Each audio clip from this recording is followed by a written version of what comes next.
mogen iets halen uit die doos. Laat me even helpen om open te houden. Ai. Je weet, ik ben een nieuwsgierige jongen. Ik ben benieuwd wat je hebt gezet. Ik haal dit als eerste eruit. Zo, Ja. een cassette. Ja, dat was de geweldige overgang op de radio in Suriname. Ja, hè? Jongen, jullie zijn gelukkige mensen hoor. Gelukkig. Vroeger, Ai. luister goed. Zat ik in de studio. Dan had je geen cassette die je gewoon in een recorder zet.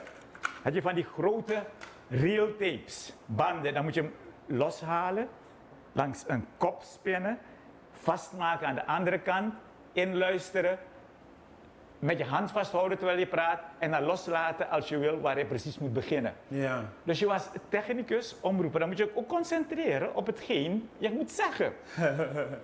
Dat terwijl je bezig bent, gaat die telefoon ook nog, want je bent ook nog telefonist, rechtstreeks naar de studio bellen.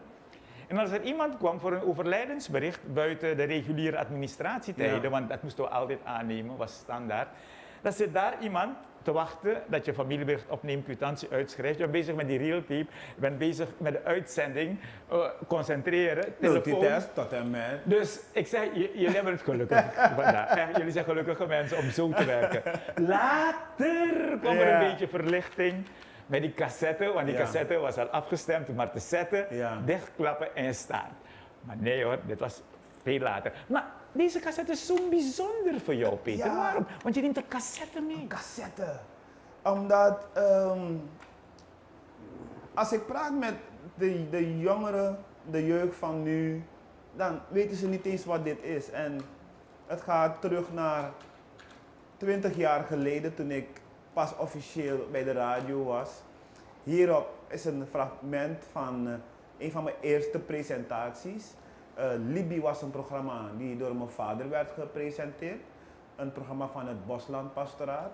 Na de Binnenlandse Oorlog van 86 was mijn vader belast met een deel repatriatie van de mensen terug naar hun dorpen en zo. En communicatie is daarin een spil. Dus via de radio heeft hij dus toch veel mensen bij elkaar kunnen brengen.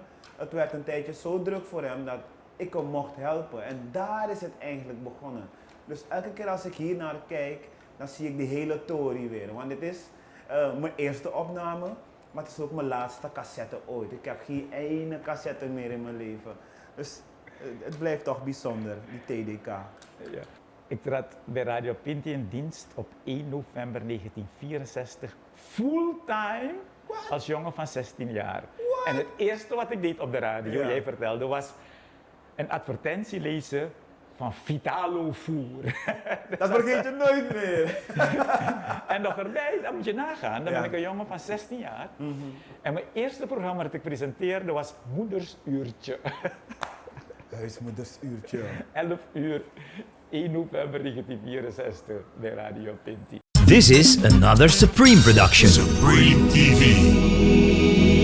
To entertain, to inform, to inspire.